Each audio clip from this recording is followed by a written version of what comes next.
미국 프린스턴 대학교에서 대학원에 다니는 신학생을 대상으로 실험을 했는데요. A 건물과 B 건물을 두고 A 건물에서 이 신학생들에게 프레젠테이션을 준비하게 한 다음 B 건물로 이동해서 발표하도록 하는 그런 프로젝트를 이야기를 했습니다. A 건물에서 B 건물로 가는 통로는 하나이고요. 이동하는 데는 어느 정도 시간이 걸립니다. 물론 이 실험에 참가한 대학원생들은 자신들이 실험의 대상이라는 것을 알지 못했고요. 그리고 A 건물에서 B 건물로 가는 그 통로에 한 명의 연기자를 대기시켜서 이 신학생들이 지나갈 때에 발작을 일으키는 그런 연기를 하게끔 했습니다. 실험의 목적은 무엇이냐 하면 그 길에서 한 사람이 발작을 일으킬 때에 과연 이 사람을 도울 것인지 말 것인지, 그리고 돕는 사람은 과연 누구일까 하는 것이 바로 실험의 목적이었는데요. 여기가 신학원생들이다 보니까 대학원의 신학생들이다 보니까 아마 신앙심이 깊은 사람들은 당연히 이 발작을 일으키는 사람을 도울 것이라는 그런 기대감이 있었습니다. 그리고는요, 이 신학생들을 임의로 어떤 사람은, 어떤 그룹은 발표하기까지 좀 여유있게 한 20분쯤 전에 출발을 시키고, 또 어떤 그룹은 굉장히 촉박하게끔 그렇게 출발을 시켰습니다. 여러분, 결과는 어떠냐 하면요, 그 실험을 시작했을 때에 발작을 일으킨 사람이 그 길에서 발작을 일으키면, 여러분 발작 알지요? 정말로 숨이 넘어갈 듯이 그런 모습을 볼 때에 시간이 비교적 여유 있게 출발시킨 그룹의 사람들은 당연히 발작을 일으킨 사람들을 살펴보고요. 또 누구는 심폐소생술을 하는 사람도 있고, 거의 대부분 911에 신고 전화를 하더라는 것입니다. 그러나 시간이 아주 촉박하게 출발시킨 그룹의 신학생들은요, 발작을 일으키는 사람들을 보고 곁에서 발만 동동 구르다가 그냥 시간에 늦지 않게끔 발표장을 향해서 뛰어가더라는 것입니다. 물론 다 신학생들이었습니다. 이후에 목회를 할 사람들이지요. 여러분, 이 실험의 결과를 보니까요, 발작을 일으킨 사람을 돕느냐 안 돕느냐 하는 것은 각 개인의 신앙과는 별 상관이 없더라는 것입니다.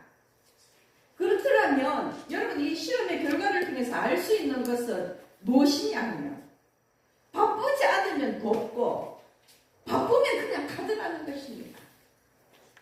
참 허망한 결과이지만 그 실험을 지켜본 사람이 어떻게 말을 했느냐 하면 바쁜 것이 바로 악이구나, 바쁜 것이 죄악이구나, 그렇게 이야기를 했는데요. 저 역시 그 실험을 보면서 또한 바쁜 것이 죄악이라는 그 사람의 멘트에 공감을 했습니다. 여러분, 무슨 이유에 있었는지 간에 생각해 보세요. 바쁜 사람은 교회 자주 못 옵니다. 바쁘면 예배에 소홀합니다. 바쁘면 교회에 헌신하고 봉사하는 것은 아예 뒷전에 밀리고 맙니다. 즉, 바쁘면 하나님을 자주 만나지 못한다는 것입니다. 그러니 바쁜 것이 죄지요. 여러분, 바쁘십니까? 바쁘지요. 여러분이 바빠서 하나님을 자주 못 만난다면 바로 여러분은 순간순간 죄를 짓고 살아가고 있는 것입니다. 현대인들은 바쁘지요. 바쁘지 않으면 마치 도태된 듯한 그런 불안감을 느낍니다. 그러나 무엇 때문에 바쁘십니까? 왜 바쁠까요? 그 이 세상 일 때문입니다. 자기 욕심을 채우기 위해서입니다. 돈 벌기 위해서입니다. 커리어를 쌓기 위해서입니다. 사람과의 관계를 소홀히 하지 않기 위해서 바쁘다는 것입니다. 그러나 명심하십시오, 여러분. 사람과의 관계를 관계를 돈독히 하다가 하나님과의 관계가 깨어진다는 것입니다. 그만큼 어리석은 일이 어디 있겠습니까? 세상의 물질을 추구하다가 하늘의 물질을 가지지 못한다는 것입니다. 얼마나 어리석은 일입니까? 바빠서 하나님을 자주 만나지 못하는 그런 바보 짓을 하지 마시기를 바랍니다. 하나님을 만나는 것은요, 세상의 그 어떤 일보다도 가장 가치 있는 일이라는 것을 우리는 항상 명심하고 살아야 하는 것입니다. 우스갯소리 같지만 결국 너무 바빠서 천국에도 못 가는 일이 생기지 않도록 여러분의 시간을 잘 관리하시고 여러분의 마음을 잘 관리하시기를 권면합니다. 오늘 우리가 읽은 마태복음 4장은요, 역시나 우리가 잘 알고 있는 이야기입니다. 예수님이 40일 금식 후에 광야에서 시험을 받으신 그러한 사건이 기록되어 있는데, 이 시험 후에 예수님은 비로소 공생의 사역을 시작하십니다. 그것을 볼 때 마치 이 시험은 마귀의 시험이지만 이 시험은 통과 의례와 같은 그런 느낌이 듭니다. 이전에 세례 요한의 세례가 있었고요, 예수님은 광야에서 40일 금식을 했습니다. 그리고 이 마귀의 시험까지 정말로 본격적인 그런 메시아로서의 사역을 위한 철저한 준비 기간이 있었다는 것을 우리가 말씀을 통해서 알 수 있는데요. 그런데 여러분, 예수님이 광야에서 마귀로부터 시험을 받았다는 이 사실, 우리는 별 의구심 없이, 별 의문점 없이 받아들이고 있지요. 말씀에 기록되어 있으니까 예수님이 마귀에게 시험을 받았다 하니까 예수님이 마귀에게 시험을 받았구나 이렇게 생각을 하고 있는데, 한 가지 짚고 넘어갈 부분이 있다는 것입니다. 왜냐하면요, 야고보서 1장 13절에 이런 구절이 있기 때문입니다. 사람이 시험을 받을 때에 내가 하나님께 시험을 받는다 하지 말지니 하나님은 악에게 시험을 받지도 아니하시고 친히 아무도 시험하지 아니하시느니라. 하나님은 악에게 시험을 받지 아니하신답니다. 그런데 예수님이 마귀에게, 하나님의 아들이신 예수님이 마귀에게 시험을 받았다라는 이것이 어떻게 말이 되느냐는 것입니다. 여러분, 하나님의 시험과 그리고 마귀의 시험은 구분하시죠? 똑같이 시험이라 하지만 하나님이 주시는 시험은 시련입니다. 테스트입니다. 여러분, 왜 테스트를 합니까? 이 테스트를 통해서, 이 검사를 통해서, 이 시험을 통해서 다음 단계로 나아가기 위해서 테스트를 하는 것입니다. 그러나 마귀의 시험은 유혹입니다. 템페이션입니다. 유혹. 마귀의 시험은 우리를 멸망시키기 위해서입니다. 우리를 죄악에 빠뜨리기 위해서입니다. 그래서 우리가 똑같이 시험이라고 그렇게 구분하지만, 하나님의 이야기를 하지만 우리가 구분해야 할 것은 하나님의 시험은 시련이고 보다 더 나은 단계, 앞 단계로 나아가기 위한 하나의 과정이고, 마귀의 시험은 유혹이다, 파멸이다, 마귀의 종로로 타도록 만들기 위함이라는 것을 구분해야 합니다. 그러면 여러분, 야고보서 1장 13절에 나와 있는 것처럼 하나님은 악에게 시험을 받지도 아니하신다 했는데 어떻게 예수님이 시험을 받으셨냐는 것입니다. 그것도 3번씩이나. 첫 번째는 40일 금식 후에 굶주리신 예수님에게 마귀가 이 돌들로 떡덩이를 만들어라 했고요. 두 번째는 성전 꼭대기에서 뛰어내리라 했고, 세 번째는 사단에게 엎드려 경배하면 천하 만국과 모든 영광을 너에게 주겠다고 그렇게 말했습니다.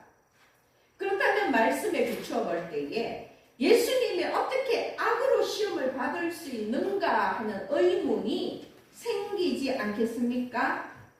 저는 조지 맥도널드의 책을 읽다가 이 의문점이 해소되었는데요.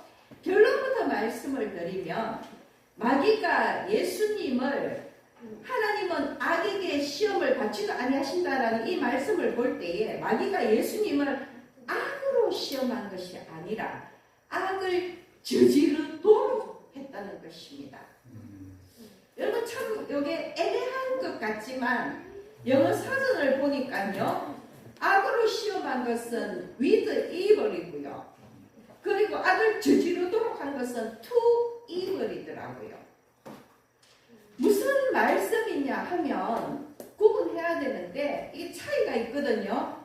즉 설명하자면 이 마귀의 시험은 예수님이 직접적으로 악한 행위를 하도록, 그러니까 눈으로 보면 저거 죄악인데 이렇게 생각되도록 그렇게 시험을 한 것이 아니라 겉으로는 선한 행위 같은데, 겉으로는 악이 아닌 것 같은데 결과적으로 악한 행위가 되게끔 만들어버린 시험이라는 것입니다. 제가 오늘 이것을 설명드리고자 합니다. 여러분, 마귀가 예수님에게 한 3가지 시험은요, 겉으로는 악한 행위가 아닌 것 같지만 결국 예수님이 이 마귀의 말을 따라가면 이것이 정말로 하나님을 배신하는 악한 행위가 되어버리는 그런 결과를 가져오는 그런 시험이라는 것입니다. 제가 말씀을 설명하기 전에 한 가지 예를 들겠는데요. 아주 적절한 비유가 될지는 모르겠지만 어떤 연쇄 살인마가 너무나 순진한 어린아이를 꼬여가지고 굉장히 잔인한 방법으로 죽여버렸습니다. 그 살인 현장을 본 아주 정의감에 불타는 형사가요, 그 연쇄 살인마를 끝까지 찾아내어가지고 경찰서나 이렇게 끌고 간 것이 아니라 그냥 임의로 죽여버렸습니다. 너무 분노에 찼어. 여러분, 그렇다면 연쇄 살인마를 고의로 죽여버린 형사의 살인은 선입니까? 악입니까? 정의감에서 나온 살인이라 할지라도 살인은 살인이지 정의는 아니라는 것입니다. 무슨 말씀인지 아시겠지요? 살인은 선이 아니라 악인 것입니다. 형사의 복수로 인해서 비록 많은 사람들이 속으로 불편함을 느꼈을지는 모르지만 정말로 죽어서 마땅한 자가 잘 죽었다고 심정적으로는 동의할지 모르지만 복수는 정의가 될 수 없다는 것입니다.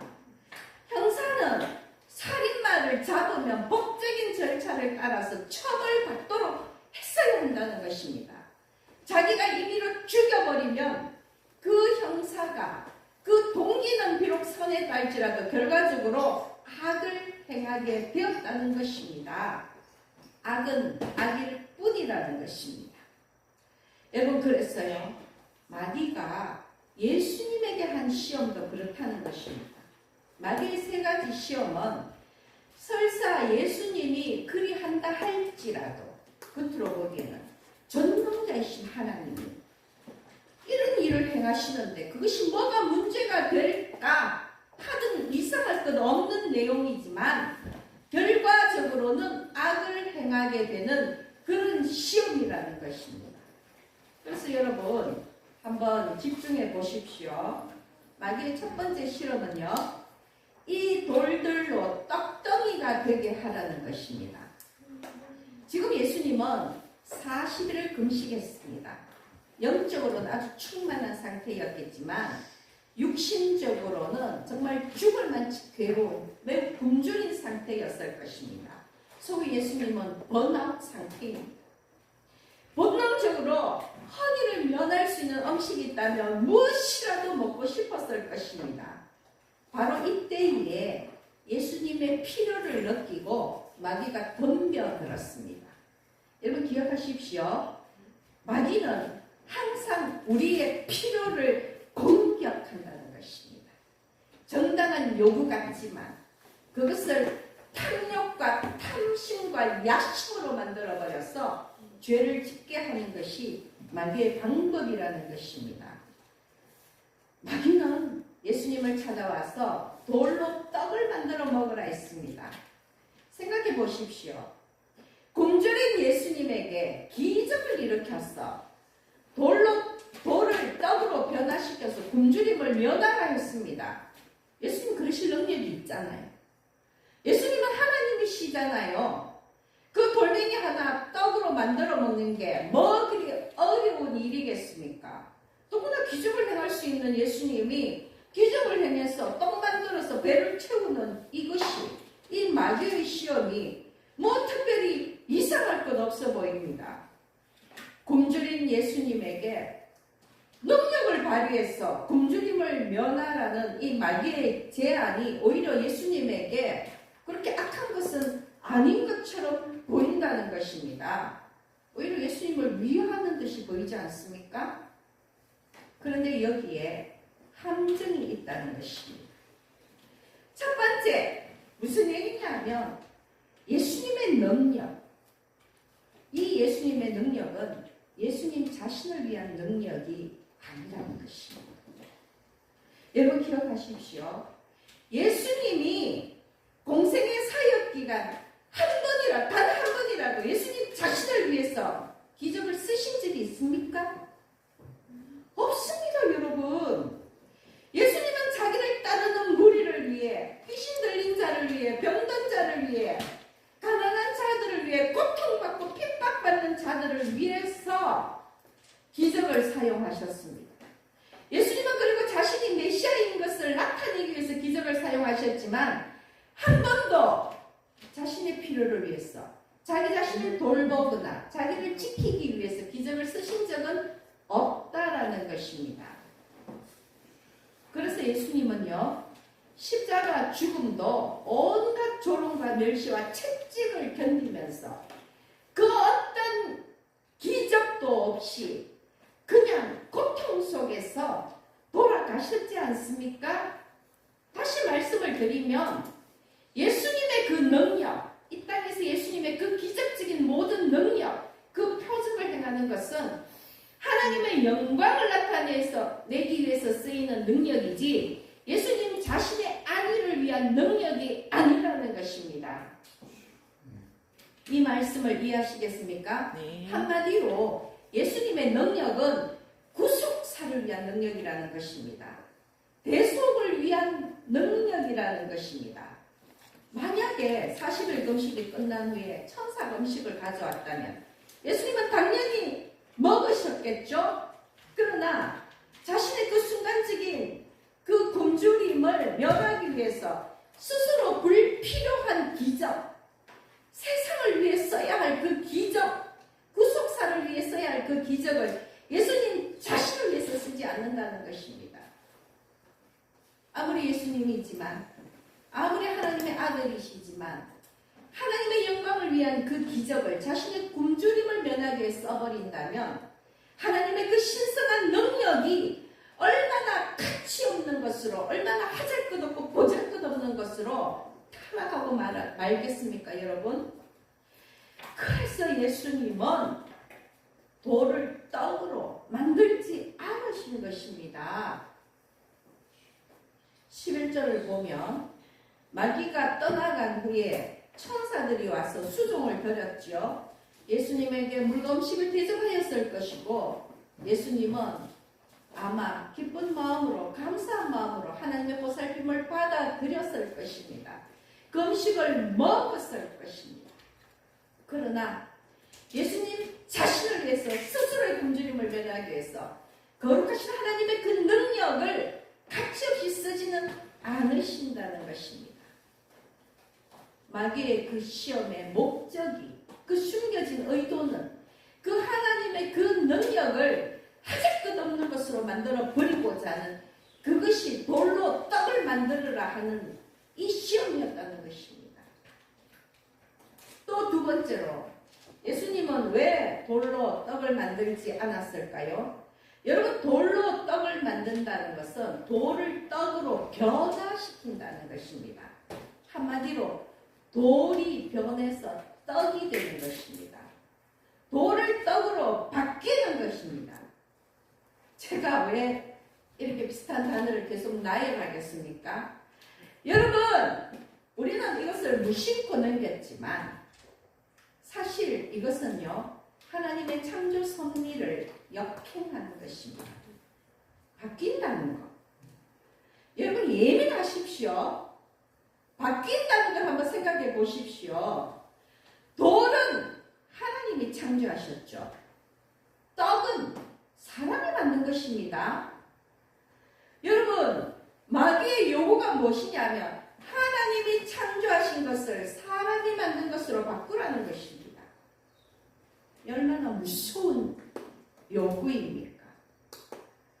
여러분, 이것은 하나님의 창조의 섭리에 모순되는 것입니다.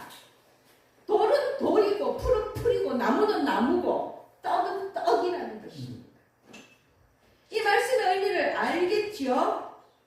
예수님께서 돌을 떡으로 바꾸지 않은 것은 하나님이 창조하신 그 돌을 떡으로 변화시키지 않는다는 것입니다. 하나님의 창조물을 예수님이 임의로 바꿔놓지 않는다는 것입니다. 왜냐하면 하나님의 창조 섭리를 역행하는 것이 되기 때문에 그렇게 하지 않으신 것입니다.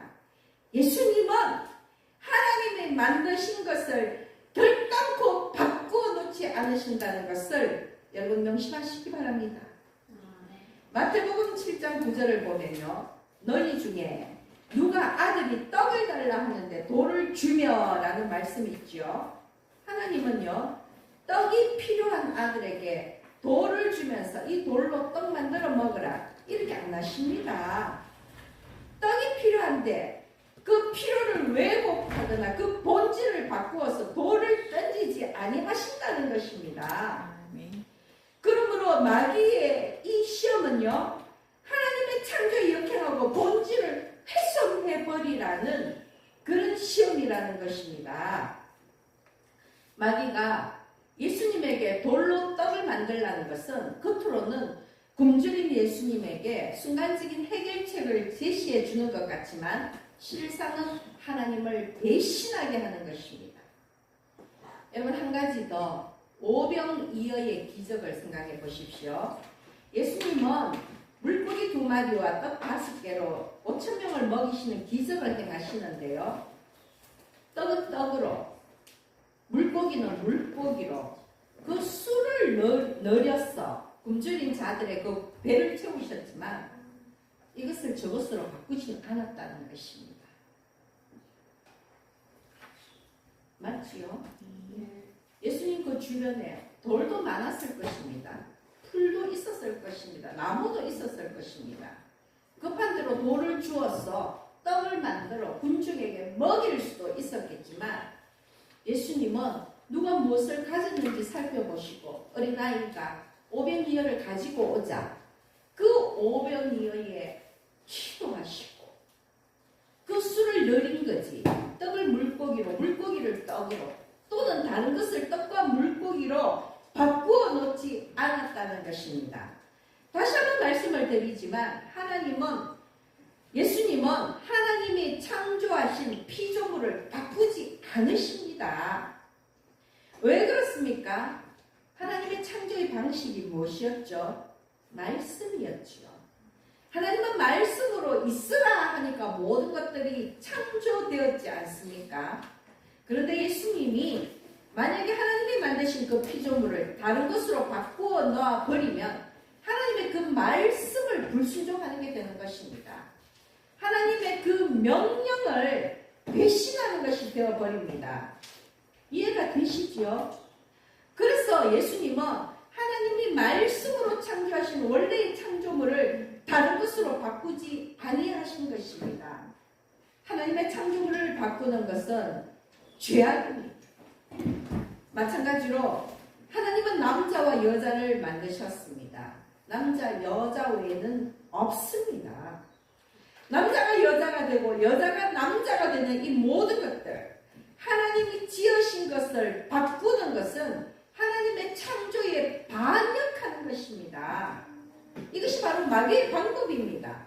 바꾸어 놓는 것, 하나님의 창조물을 변화시키는 것, 바꾸는 것, 이것이 마귀의 시험이요 마귀의 계략이라는 것입니다.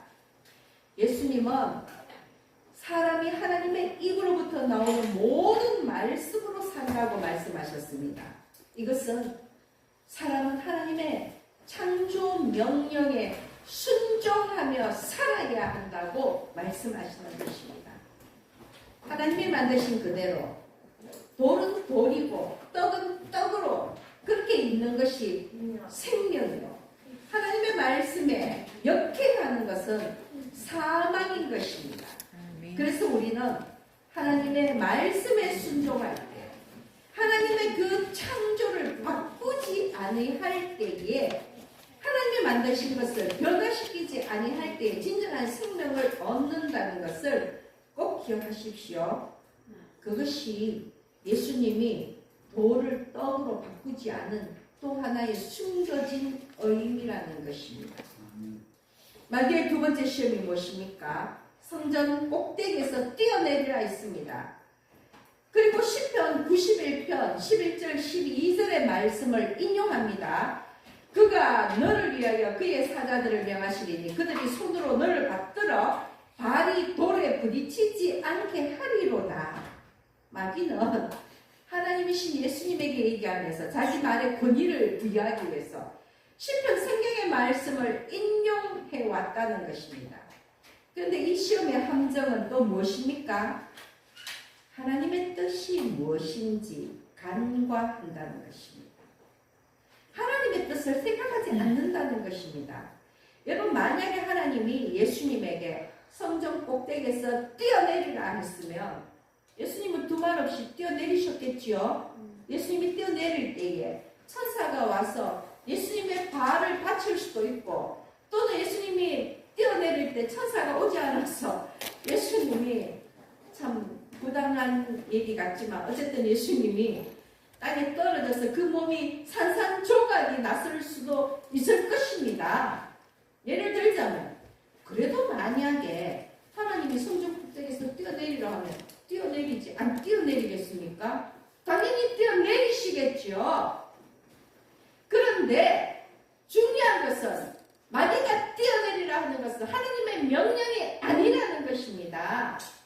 하나님의 명령이면 순종하겠지만 마귀가 뛰어내리라 하는 것은 움직일 수가 없지요. 여러분, 이 시험을 통해서 우리는 무엇을 생각해야 합니까? 우리 하나님의 명령대로 움직입니까? 아니면 일단 산 꼭대기에 올라가서 뛰어내려 봅니까? 만약에 푹 뛰어내렸을 때에 하나님의 천사가 와서 내 발을 받쳐주면 다행이고, 그리고 감사하고, 만약에 받치지 않고 내가 떨어져서 내 몸이 산산조각이 나서 죽어서라도 하나님의 말씀은 거짓이라고 원망하면서 불만하시겠습니까? 여러분, 생각해 보십시오. 얼마나 주제넘은 짓입니까? 우리는 하나님의 명령이 있고 나서 움직여야 합니다. 이 시험의 숨은 의미는 그것입니다. 무조건 성전 꼭대기에 올라가서 일단 뛰어내려 보는 것이 아니라, 그리고 뛰어내리면서 하나님 저 죽습니다, 살려주세요, 참아주세요, 이게 아니라 내가 만약 성전 꼭대기에 올라가서 뛰어내리는 것이 하나님의 뜻일까 아닐까, 이거를 먼저 생각해야 한다는 것입니다.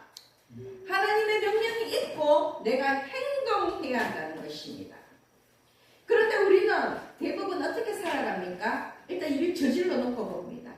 그리고 나서 하나님 보고 수습해달라고 합니다. 하나님이 수습해 주지 않으면 원망합니다. 하나님의 뜻인지 아닌지 물어보고 기도해보고 응답을 받고 성전 꼭대기로 올라가는 것이 아니라 무조건 성전 꼭대기에 올라가서 뛰어내리고 본다는 것입니다. 여러분, 이것은 오히려 하나님을 시험하는 것입니다. 받쳐주나 안 받쳐주나, 천사가 오나 안 오나, 내가 죽나 안 죽나 보자. 이것은 하나님을 시험하는 것입니다. 여러분, 마귀는 창조물이 정말로 그 피조물이 창조주를 시험하는 악한 행위를 연출하는 것입니다. 그것이 두 번째 시험입니다. 성전 꼭대기는 우리가 하나님을 시험하기 위해 올라가서 뛰어내리라고 만든 것이 아닙니다. 왜 그게 올라가서 쓸 것이 뛰어내립니까, 여러분? 우리가 생각해야 할 것은 내가 이렇게 하면, 내가 저렇게 하면 하나님이 어떻게 하실까? 이것이 아닙니다. 우리가 생각해야 할 것은 하나님은 내가 뭘 하길 원하실까? 하나님은 내가 어떻게 움직이고 행동하기를 원하실까? 이것을 먼저 생각해야 한다는 것입니다. 하나님이 내 마음과 형편을 알아서 다 알아서 해주실 거야. 억지를 부리지 마십시오. 내가 하나님의 마음을 알고 움직여야 한다는 것입니다. 마귀의 두 번째 시험은요, 나의 의지대로 나의 형편과 상황에 맞춰 하나님을 끌고 가라는 것입니다. 하나님이 왕이 아니라 내가 왕 노릇하라는 것입니다. 그것이 죄악이지요. 예수님은요, 성전 꼭대기에서 뛰어내려서 자신이 하나님의 아들이심을 마귀에게 드러내 보이며 자랑하는 것 거부하셨습니다. 왜냐하면 그런 기적이 없어도 예수님은 예수님이시고요. 예수님은 하나님의 아들이시기 때문입니다. 사람들의 눈을 확 끌어당기는 이런 쇼를 통해서 하나님이 시기를 하나님의 아들인 것을 증명하는 것은 오히려 마귀의 놀이개가 될 뿐입니다. 조롱거리가 될 뿐입니다. 예수님은 예수님이고 진리는 결국 드러나는 것입니다. 단순히 표적과 이적만으로 하나님임을 증명해야 한다면 그럼 이적을 행하는 마귀도 하나님이 되어버리는 것입니다. 여러분, 그것이 마귀의 의도입니다. 예수님이 공생의 기간 동안 일으키신 그 수많은 사역은요, 예수님이 일으키신 그 수많은 표적은 예수님의 사역의 하나의 도구일 뿐, 예수님 자체는 아니라는 것입니다. 예수님의 본질은 아니라는 것입니다. 이해하시겠죠? 네. 그냥 하나의 부분인 그 표적으로, 그 기적으로 예수님 그 전체를, 예수님 전부를, 그 오묘함을, 그 위대함을 어떻게 설명할 수 있겠습니까, 여러분? 결단코 부분으로 전체를 평가하는 그런 어리석은 짓을 하지 마시기 바랍니다. 예수님은 역시 신명기 6장 16절의 말씀을 인용해서 주 너희 하나님을 시험하지 말라, 그렇게 물리치셨습니다. 마귀의 두 번째 시험은요, 하나님의 명령을 무시하고 네 생각대로 네 형편에 맞춰서 네가 먼저 움직여라는 것입니다. 하나님이 어떻게 하나 두고 보자, 하나님을 시험하라는 그 의도인 것입니다. 여러분, 마귀의 세 번째 시험은요, 마귀에게 엎드려서 경배하면 세상의 모든 권세를 주겠다는 것입니다. 마귀는 예수님이 왜 이 땅에 오셨는지 잘 알고 있습니다. 그래서 예수님에게 제안한 것입니다.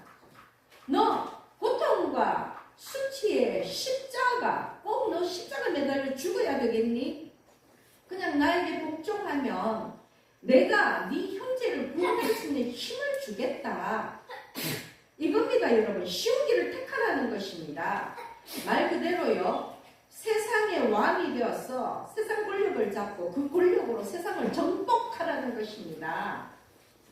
탐욕스러운 서기관, 눈에 거슬리는 바리새인 같은 거짓 종교 지도자들, 그들은 힘으로 팍 눌러버리고 의로운 권력을 행사해서 거룩한 복수를 행하라는 것입니다. 그것이 마귀의 요구입니다. 힘으로, 내가 너에게 힘을 주면, 이 세상 권력을 주면, 마귀는 세상 권세 잡은 자잖아요. 내가 너에게 이 세상 권세를 주면 너는 그것으로, 그 힘으로 가난하고 소외되고 핍박받는 자들을 구하면 되지 않아? 그것이 마귀의 요구라는 것입니다. 그런데 여러분, 참 말은 그럴듯하지만 의로운 권력, 거룩한 복수, 여러분, 이게 말이 됩니까? 과연 이런 게 존재할까요? 의로운 정권이나 거룩한 복수가 겉으로 보기에는 말이 되는 것 같지만 힘으로 세상을 정복하고 힘으로 사람을 굴복시키는 그것이 어찌 선한 일입니까? 그것은 아닙니다, 여러분. 겉으로 보면 정말로 의로운 것 같은데 실상 따지고 집어보면 이것은 악한 행위라는 것입니다. 이것이 마귀의 시험의 되시기 바랍니다, 여러분. 아멘. 힘은 가지면 가질수록, 쓰면 쓸수록 마귀의 종노릇하게 되는 것입니다. 인간의 탐욕과 야심은요, 결국은 자기가 구하고자 하는 형제까지도 집어삼키고 다 같이 파멸의 길로 행할 뿐입니다. 그리고 어떻게 됩니까? 소금물을 먹으면 점점 더 갈증이 나는 것처럼 더 큰 야심을 이루기 위해서, 더 큰 힘을 가지기 위해서 더욱더 마귀의 추종자가 되어버릴 것입니다. 세상에 그러한 마귀의 숭배자들이 얼마나 많습니까? 여러분, 힘과 권력으로는, 마귀가 주는 것으로는 결단코 세상을 구원할 수 없다는 것을 명심하셔야 합니다. 아멘. 오직 하나님의 방법으로, 예수님 그 대속의 그 고통의 십자가 죽음으로, 거룩한 희생으로만 형제를 구원할 수 있다는 것은 예수님이 누구보다도 더 잘 아시기 때문에, 예수님은 자신의 생명을 내어주고 형제를 구원하는 하나님의 방법을 택했다는 것입니다. 마귀의 방법은 힘으로 쉽게 눌러버리고 파멸시켜버리는 것이지만, 예수님의 방법은 어렵지만 고통스럽지만, 그러나 기꺼이 자신의 목숨을 내어주어서 형제의 생명을 구하는 것입니다. 그것이 하나님의 방법이요, 예수님은 그 하나님의 방법에, 하나님의 말씀에 순종하신 것입니다. 오직 예수님의 순종만이, 죽기까지 하나님의 그 말씀에 순종하는 것이 하나님의 뜻이요, 그렇게 할 때에 고아와 과부와 죄인을 구원할 수가 있는 것입니다. 사랑이 죽음보다 강하지 않습니까? 힘과 권력이 아닌 사랑으로 세상을 구원하는 것이 바로 하나님의 방법이라는 것입니다. 그러므로 마귀의 세 번째 시험은요, 하나님을 버리고 마귀를 선택하라는 것입니다. 어려운 길을 버리고 쉬운 길을 가라는 것입니다. 좁은 길을 버리고 넓은 길로 가라는 것입니다. 겉으로는 그렇게 쉽게 편하게 형제를 구원하라고 핑계 삼는 것 같지만, 결국 그것은 하나님의 구속사를 방해하는 것입니다. 하나님은 평화로, 하나님은 질서로 세상을 세우십니다. 마귀는 분쟁으로, 파괴로 세상을 만들어 갑니다. 하나님의 구속사의 방법과 마귀의 방법은 이렇게 다르다는 것을 명심하십시오. 예수님은 주 너희 하나님께 경배하고 다만 그를 섬기라 하시면서 마귀를 물리치시고, 마귀의 세 번째 시험이 끝이 납니다. 여러분, 앞서 말씀을 드렸지만 마귀의 시험은 참 교활합니다.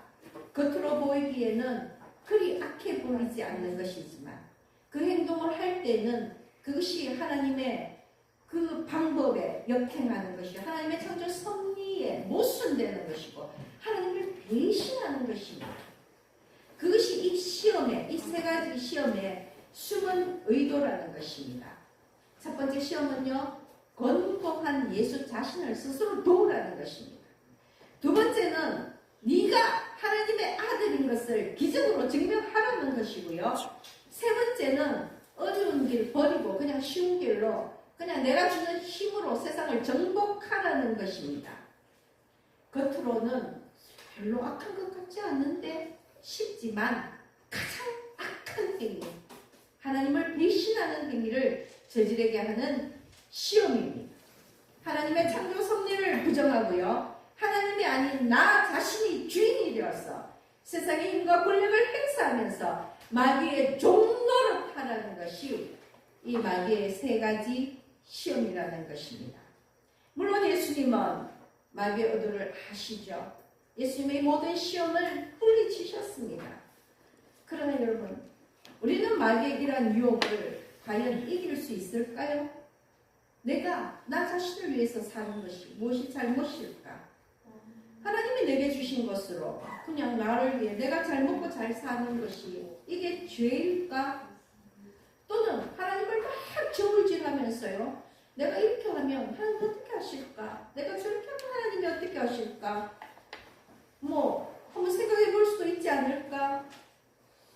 여러분, 설마 나를 죽이기까지 하시겠어? 내가 하나님을 믿는데 내가 죄를 짓지만 회개하고 또 회개하면 하나님 용서해 주시겠지. 그렇게 안일하게 생각하면서 그렇게 점점 죄의 수렁 속으로, 마귀의 유혹 속으로 빠져들어가고 있지는 않는지 여러분 살펴보십시오. 또한 때로는요, 그래, 하나님이 아니어도 돼. 하나님의 방법이 다가 아니야. 세상을 살아보니까 하나님의 방법은 너무 힘들어, 너무 귀찮아. 하나님의 방법이 다가 아니야. 아니어도 돼. 그렇게 하면서 마귀가 슬쩍 던져주는 그 세상의 힘과 권력을 의지하고 있는 것은 아닌지 생각해 보십시오. 지금 이 시간 내가 하나님의 창조 세상에서 가장 비겁하고 더럽고 악한 피조물로 살아가고 있는 것은 아닌지 돌아보라는 것입니다. 제가 저번에도 설교 시간에 말씀을 드리지만 여러분, 하나님의 창조 세계를 파괴하고 있는 것은 바로 나일 수도 있다는 그 경각심을 항상 가지시기를 바랍니다. 마귀가 노리는 것은 우리입니다. 하나님을 어설프게 믿을 때에, 하나님이 다가 아니라고 생각할 때에, 하나님 외에 다른 것에 견눈질할 때에, 그렇게 틈을 내 보일 때 우리는 마귀의 발이 되는 것입니다. 그래서 마귀가 나를 마음껏 조롱하고 노리게 삼지 않도록 여러분 말씀으로 무장하시기를 바랍니다. 정말로 이 가는 이 길 얼마나 위태로운지 아십니까 여러분? 한 발만 삐끗해도 지옥의 구름텅이로 빠져들어가고 맙니다. 이 세상이 그런 세상이라는 것입니다. 그래서 여러분, 마귀는 여전히 끈질기게 하나님의 세상을 파괴하고 우리를 종로로 타게 하고자 노력하지만요, 우리 역시 끈질기게 마귀와 싸워서 하나님의 위대하고 아름다운 구속사를 이루어 가시기를 권면합니다. 하나님이 주시는 시련은 나를 살리는 것이지만 마귀의 시험은 나를 멸망케 하는 것이라는 것을 반드시 기억하시고요. 오늘 함께 말씀을 나눈 열방교회 성도 모두는 마귀가 내 앞에 설 때에 사탄아 물러가라 힘있게 외치시기를 예수님의 이름으로 축복합니다. 아멘. 기도드리겠습니다.